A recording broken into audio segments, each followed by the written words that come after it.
I'm Aaron Sagers, and this is Talking Strange.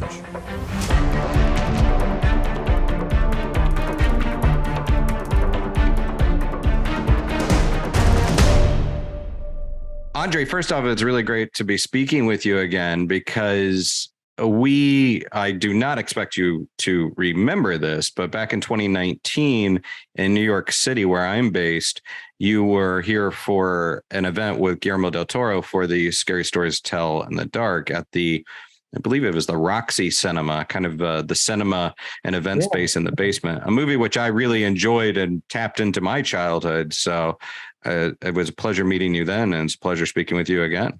Yeah, no, that's great. No, I remember that very well. I mean, the venue and the whole screening and everything. Yeah, that's great. And nice to meet you again. Yeah. So you from trolls to something of a supernatural revenant to urban legends and scary stories to now the biggest of the biggest monsters, I guess, or one of the most iconic. Were you a Dracula fan as a kid? Yeah, I mean, in a way, who is not? I guess he's just such a iconic character that you live and breathe as anything today, anything from a joke, a meme to actually a terrifying supernatural character that is probably the greatest villain in all Western culture. Well, what was your entry point to Dracula? Because for me, weirdly enough, I saw Todd Browning's film at a very young age. And then later it was the Hammer films. And then it was Stoker's novel itself. So what was the entry point for you? I wonder if it's weirdly enough the John Badham movie from 1979. I remember seeing that very young, probably too young, and that making an impression. And that also actually has quite an extensive version of this, as far as I recall, of this sequence of the ship of Demeter. Yeah, it's one of the more elaborate versions of that. And of course, when I went to film school and started studying films, Nosferatu came up very quickly, and of course, yeah, the Universal movie as well. But Nosferatu, made a big impression for sure. Well, yeah, and we'll get to that a little bit because I think that that inspiration is present, and it's so. I mean, speaking to that legacy. Marnell's Nosferatu that just had its 100th anniversary, so that was 1922, and then Browning's was 1931, and then Hammer started unveiling their slate of Dracula in 58, Coppola's 92. So why do you think? Well, I guess the first question is it daunting at all when you have this character that's been around for 125 years and then has been existing in cinema for more than 100 years? Why is this something that is it daunting, I guess, to bring it into a 2023 generation? And then also along the way, let's keep in mind that Dracula as a character has faced off against Batman, has been a comedic character, has had so many incarnations and iterations. Is it daunting at all to kind of bring this monster back into 2023 and make him truly scary? Absolutely. I mean, it's daunting to be part of that legacy, for sure. Just on a very basic level, there are so many great movies. Like, yeah, obviously the Coppola version is a classic, beautiful, stunning movie, and all kinds of great depictions of Dracula in movies. And well, the thing that we felt we had differently, and I felt this script had differently, and I felt our movie is attempting to do differently, is that, yeah, we're trying to be a horror movie, not an adventure movie, not a gothic, romance, not a revisionist version, not anything that we've seen so many versions of before, but just an out-and-out horror movie about a terrified crew on a boat that have no idea what they're up against. There is no Van Helsing there. There is nobody telling us what this is. And they just have to survive it. And I found that to be just such a refreshing take that in itself, that took away a little bit of the weight of doing a Dracula movie, because if you're going to do the whole book, you're up against some great depictions. And, but I felt like this story was so uniquely focused, that we would stand out in our own way. We wouldn't be compared that easily to other depictions. And, just to create a version of Dracula that is basically focused on him being a monster and not a sophisticated, aristocrat or a world traveler on a very human level. I love the fact that the script was depicting him just as a feral creature that needed blood. And he's also as vulnerable in many ways as the crew is. And that's why he has to start attacking the crew. And I found that to be just a fun take on the Dracula mythology. And also we were then able to stay very, quite true to what the book is. The Captain's Log chapter in the book is, where, it's not that far off from the movie. Yes, we've taken liberties. How can you not? But it is the same journey, Yeah. And so I'm quite familiar with the book, and I'm quite a big fan of Stoker's work. And it's so tantalizingly simple, especially that first line that of the captain's log, that on July 6, we finished taking in cargo, silver sand, boxes of earth. At noon, we set sail, and I think they say east wind, crew, 5 hands, 2 mates, cook, and myself, the captain. That is so tantalizingly simple of a setup. And you have all of, we kind of know the beginning, we kind of know the end, and you have all these things to fill out in the middle. Is that empowering, working from the script and telling the story? Is that empowering to have all this empty space? But I guess the second part of it is it also challenging when someone that's casually familiar with this story knows how it's going to end, in theory? Yeah, but I mean, I think we've all seen movies where the movie begins with the ending, or where this is going to go. It's not. I don't think that is a distraction. Actually, I think that can work in a movie's favor, or at least it's a common way of telling a story. And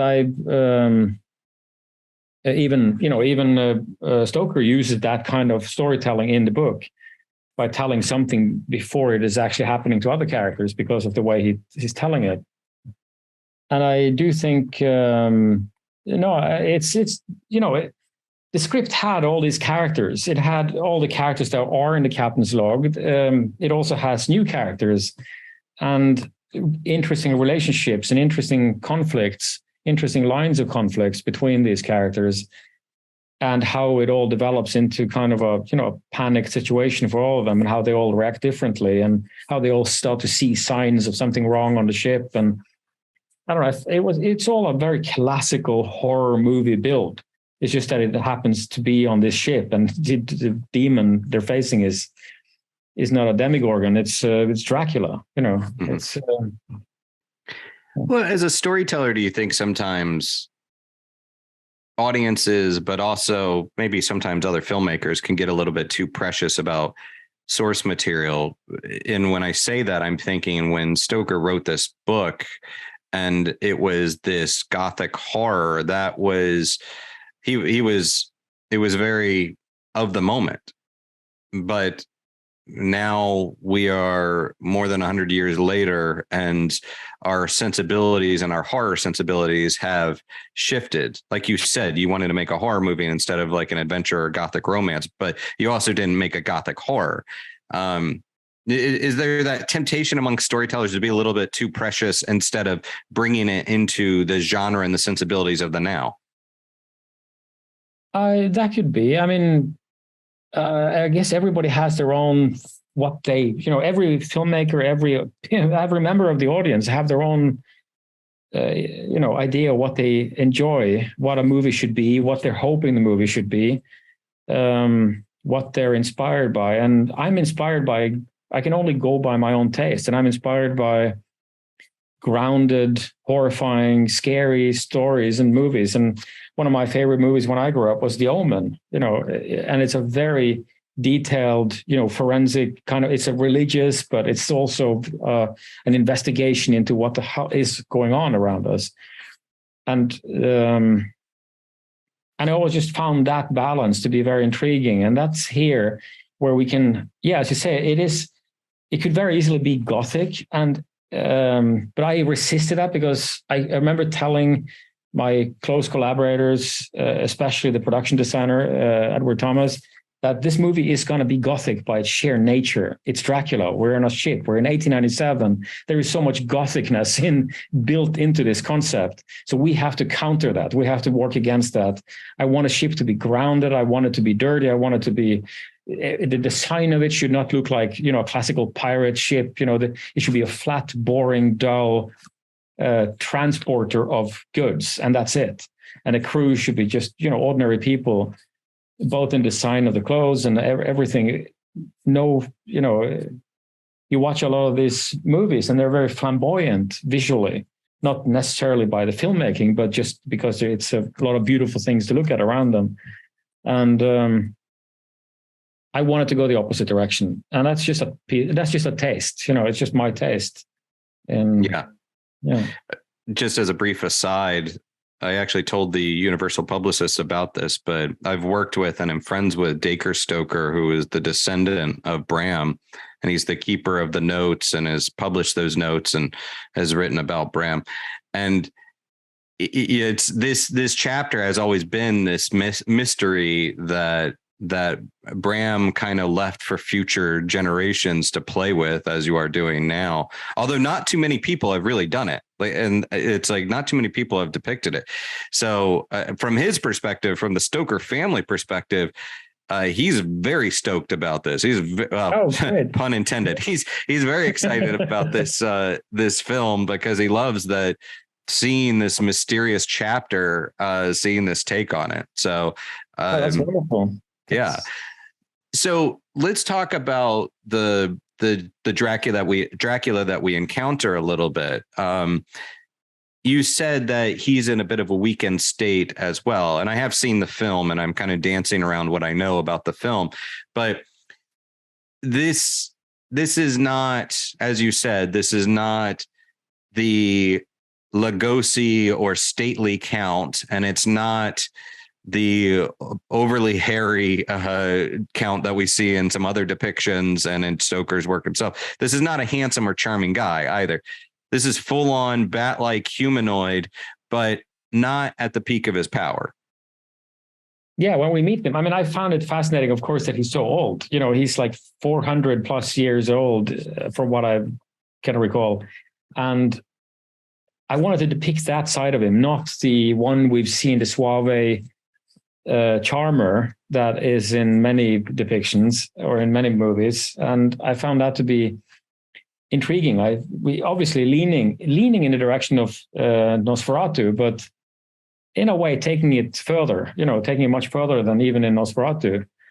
But I think that the way you meet Dracula in this movie is closer to Max Schreck initially. It just kind of goes, further as the trailers are kind of revealed while we're trying to, while we were in the movie holding back a little bit on. But the way he develops. But I think, I wanted him to be, I wanted to see all the wrinkles in his face, and I wanted to feel the texture of his life, that he's lived and done all this unimaginable stuff, murders and bloodsucking and God knows what he's done for 400 years. And I wanted that to be part of the, how he was, you should feel that as you see him. And then, of course, he has the power. When he gains the power, it back again after getting to the crew, starting to take them out, then he gets the blood he needs to keep going, and he has to keep taking them out or else he will die. So I found that fight, that struggle between him and his needs and the need of actually keeping the crew, the ship actually has to move forward. So I found that struggle to be very intriguing in this chapter generally, but also in the way we were working on it. Yeah.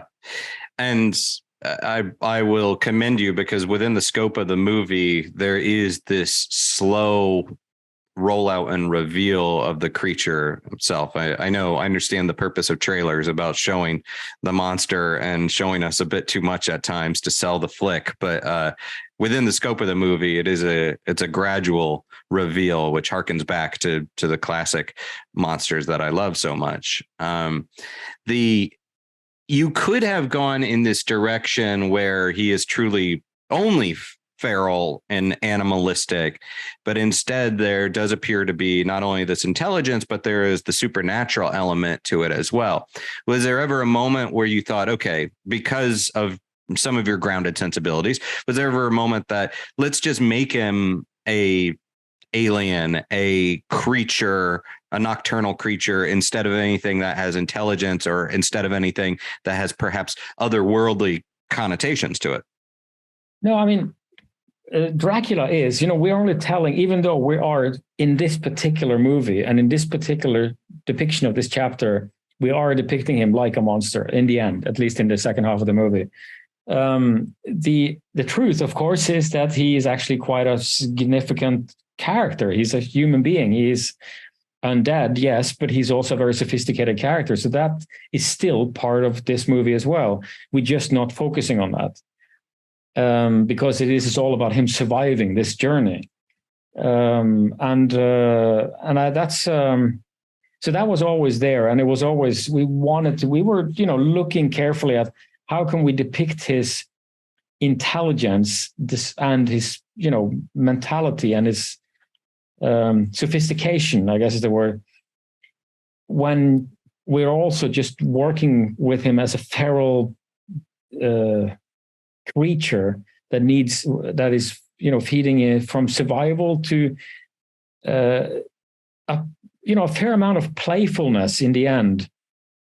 I would say you can feel that he's at moments is toying with his victims, and that is also a sign of intelligence above the animalistic levels.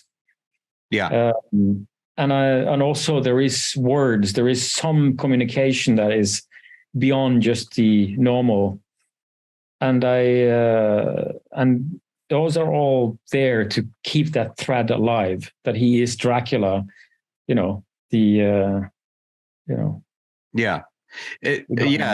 I really, you do get the sense that this is a Dracula that, as creature like as he is, he's enjoying his job to some degree.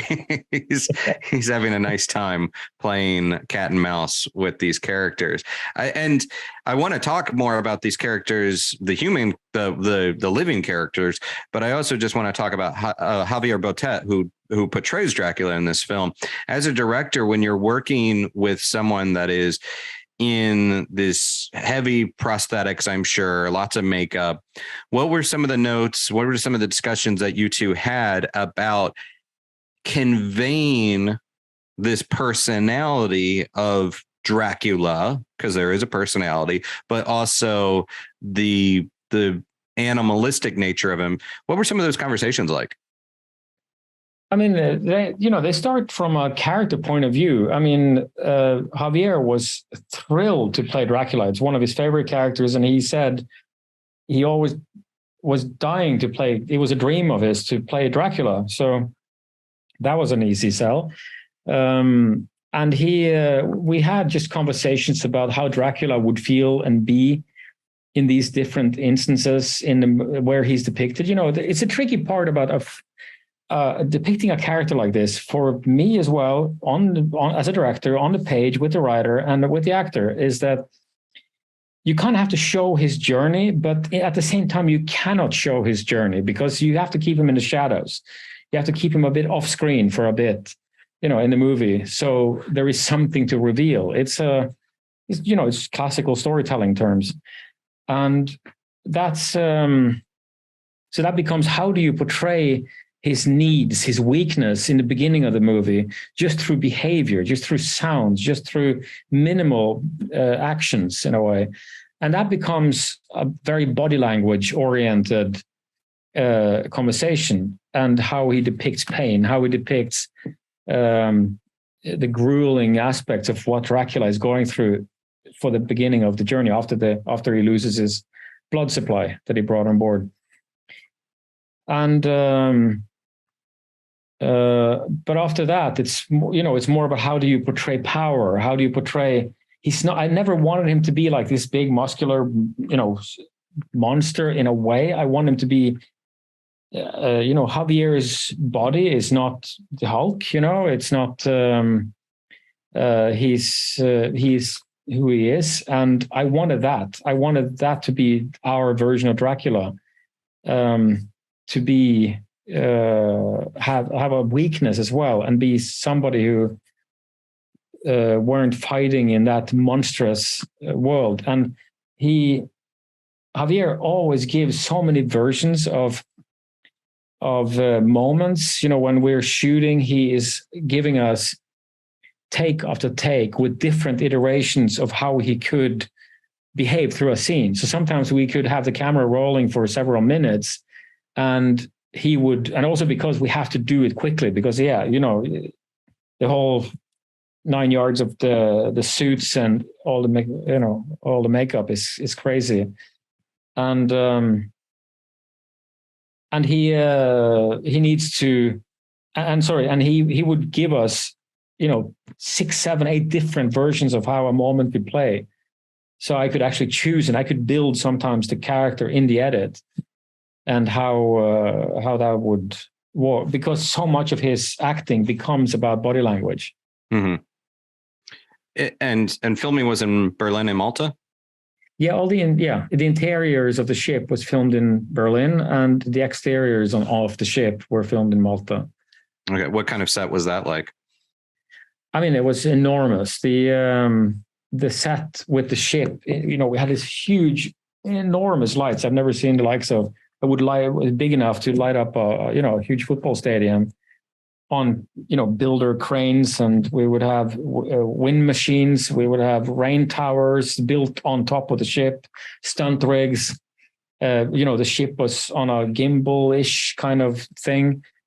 We would have wave machines and water cannons, and all this stuff has to roll at the same time. All this has to work at the same time for a single take to even be able to fire off. So we would stand there and wait for all this machinery to start gearing up for every single take. And then finally, when all 7 pieces are operating, then we can start rolling the camera. And then Javier in this suit would get drenched by the by the rain, and then would have to start acting. And then for us to even communicate to each other, I would have to stand and yell. I had to run entirely up to his head, basically, and yell into his ear direction in the middle of this rainstorm as I'm with hooded. It was crazy. But so we're seeing a lot of practical effects then with the creature. Oh yeah. It was, of course, there is augmentation. There is stuff all over the place that is fixed and tweaked, and we're shooting in a tank. We're not shooting out in the water, right? So we're in a very controlled environment, in many ways. But you have to create the feeling that it's so. And then you yell cut finally, and then the whole thing dies down, and then you gotta just reset, and it takes suddenly it's at half an hour to get the next single take, not to speak of different angles up and running. Yeah. And something I really enjoyed about it is, to your point, these are not characters that are the experts. We don't have that Van Helsing, and we don't have the cowboy character, and they're not experts. They're not adventurers. But also with traditional Dracula stories, we have big castles, we have traveling, from one country to the next, but this is all very claustrophobic, which adds that, and I've heard you reference this, but sort of that alien vibe to it, Nostromo vibe. This is all contained in one small spot. And we haven't really seen Dracula in that way before. No, it's a classical, I wouldn't call it a trope, but I would call it a classical storytelling of modern cinema where it's a contained space. It's a subgenre, contained space horror movies, practically a subgenre. And to take this story of Dracula, one of the most grandiose Gothic novels of horror, down to this level in a way, and make it about the horror and the scariness of that environment and that world and that experience, was just such a wonderful idea that this movie has at its very core building blocks. Yeah. And so I really enjoyed that. And also what I found so fascinating is that, yes, you're confined to this, whatever square meters you have on the ship, but you can see the whole world around you, but you cannot reach it. There is no safety there. You can't escape, but you can see it. Mm. So I always found that to be such a fascinating, and it's beautiful around you. No, it's a wonderful world in a way, traveling all through the European oceans. Well, and you have these characters. Liam Cunningham plays the captain. David Dastmalchian, who we've loved, spoke to him many times as the first mate. And Corey Hawkins as Clemens, who is this new type of character, this doctor that's on board, but his job when he boards is not really to be a doctor. This is definitely a bit, I wouldn't say subversion, but definitely like you're adding a wrinkle into the traditional type of ship crew that we would expect on here. Just talk about the decision to have Clemens and Clemens, played by a black man, which is part of his storyline. Yeah, absolutely. No, I think we built his character, his background of his character around that, because we fell in love with this whole concept that there were a handful of people, maybe not even a handful, just 2-3 people, black men, who were able to get into universities in the UK at that time, in that time period around the turn of the century. And we just found that inspiring as a story of inspirational story in a way, but that works against him through life, because he in a way has gone through the education. He's gone through everything he needs to become a doctor like anyone else in a perfect society. That nothing else would happen. And then he's faced with the fact that because of the color of his skin, he can't get the job opportunities others can. And he then ends up in Romania, finding a job there. And even there, it turns out that they didn't even know he was a black man. So he then gets on board a ship because he knows how to work a ship back to England, which is obviously our story. And that just feels like a fascinating life journey for him. It felt true, felt grounded, and felt unique enough to be the lead of our movie, Yeah. I mean, all of your characters are outsiders to some degree, even Dracula himself, people that are not quite fitting within their worlds, their society. Yeah, they're all loners in a way. Yeah. Yeah. And then there's an element here. I'm curious about any Easter eggs that you threw out there for fans of the classic story or other iterations, anything that you can speak to. I'm going to ask about a specific thing, but anything that you can speak to that were a little bit nods? God, did we have any? I mean, there is some, I don't know. I don't know if there is so many notes. I deliberately tend to avoid homages, even in details, but there are probably some hidden ones. And those are very minor that I can think of, but I'm sure if you ask the production designer, I'm sure he snuck some past me. But I know that the one I know for sure is it's a bunch of archways in the design of the ship. And that's definitely from Nosferatu and from that kind of look. There is moments with Dracula that is vaguely inspired by Nosferatu in the framing, but not clearly, not like, taking it from that movie, but inspired. For anyone that's read the book, as in the end of the chapter about the Demeter, we see this black dog leaping from the ship. And that in of itself, Stoker had that as a bit of an Easter egg to the town of Whitby, because there's legends of the Bargus, this black dog spirit, that would haunt Whitby. But the black dog leaping from the ship as it's running aground, and in the trailer and in the film, immediately we meet Huckleberry, this black dog. Is that just happenstance, or was there a intentional connection there? Oh, it's definitely an intentional connection there. There is, but yeah, also, no, it is. It has a couple of reasons, but I think that's definitely one of them.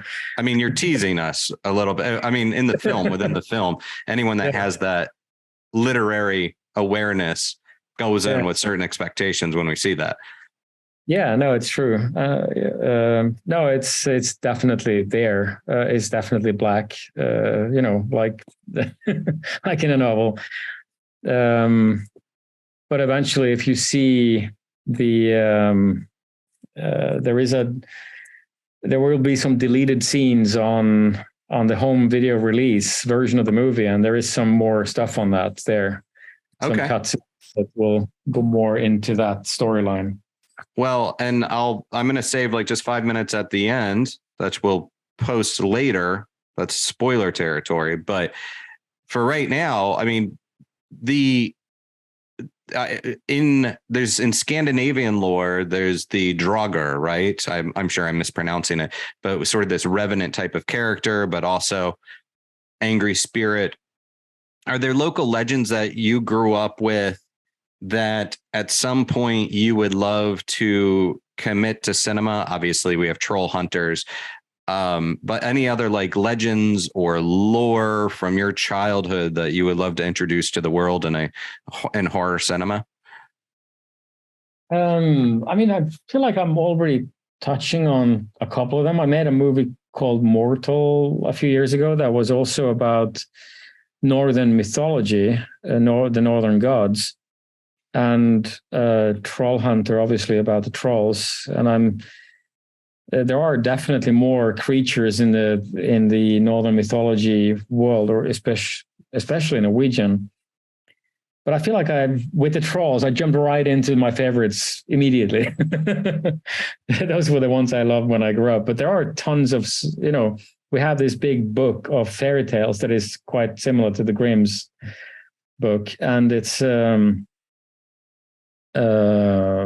yes, there are tons of stories there of different creatures and different scenarios that would be fun. There is a character named the Ash Lad that is a very stereotypical Norwegian fairy tale character that is used in many stories in that book. And it would be great to tell that story like a big Lord of the Rings kind of movie, for sure. Yeah. Well, and I've read about some of the lore, the Norwegian lore, and having done Scary Stories to Tell in the Dark, it almost would that model easily translates to the Norwegian tales as well. And do you think I tend to think audiences are ready for this kind of thing. I think that people are culturally expanding and interested in the other monsters and other legends out there. Do you agree? I mean, do you think that this is something people would respond to? Yeah, I mean, you can kind of already see it through Netflix alone, that the internationalization of culture has become bigger and bigger for every year. And I think, a Korean TV show is like one of the most popular in Netflix's history worldwide, even in the US. And so I think there is definitely a taste for seeing all kinds of tales from other places. Mm-hmm. What scares you? I think politics and the real world. Okay, fair. Okay, yes, legitimately, yes. What scared young Andre? I don't know. I remember, it's weird. It's such an insignificant moment, but Poltergeist, when the thunder starts to hit and the kid is lying there and his dad is trying to tell him that, you do it like this, 1, 1,000, 2, 1,000, 3, 1,000, then you know whether the storm is coming closer or further away. I don't know, that whole sequence around that moment was so scary to me when I was a kid watching it. So that definitely scared me, and The Omen scared me. Yeah. The tree outside of the window and Poltergeist. Yeah. It's just the shape, seeing the shapes out there, out beyond the window. And I guess finally, silly question, but if vampires, if Dracula exists versus if trolls are in existence, I don't know, which would you prefer? Trolls or vampires in the real world? I think I would prefer to have trolls rather than vampires, because trolls are cuddly, big, weird monsters that you can see from a mile away, while vampires are, very nefarious, nocturnal. Yeah. Andre, I really enjoyed the last voyage of the Demeter. Again, as someone that is a Dracula nerd, but also loves adding new entries to beloved literature and stories, this just really fills in this gap that I'm shocked it has taken us so long to really get this kind of story out there. So I thoroughly enjoyed it. It's a great horror flick, but it also speaks to the classic nature of the story. Fantastic. No, I'm really glad you liked it, and it's been great talking with you. Yes, sir. Well, we'll have to talk again in the future. And thank you so much for your time today.